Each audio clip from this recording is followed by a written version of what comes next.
जालना या ठिकाणी सदावर्तेंच्या गाडीवर मनसैनिकांकडून सुपारी आणि शाई फेक। राज ठाकरेंवरील टीकेच्या निषेधार्थ कार्यकर्ते आक्रमक। चंदनझिरा पोलिसांकडून 4 ते 5 आंदोलकही ताब्यात। गाडीवर ज्वलनशील पदार्थ टाकला, मला जाळण्याचा उद्देश होता का? सुपारी आणि शाईफेकीच्या घटनेनंतर सदावर्ते आक्रमक। म्हणाल तिथे येतो, वैचारिक चर्चेसाठी सदावर्तेंचं राज ठाकरेंना थेट आव्हान।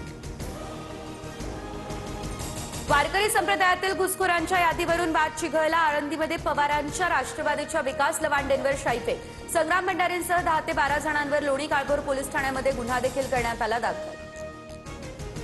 पिस्तूल दाखवून मला जीवे मारण्याचा प्रयत्न, विकास लवांडेंचा गंभीर आरोप। तर पिस्तूल दाखवण्याएवढी लवांडेंची लायकी नाही, संग्राम भंडारे यांचं हे उत्तर।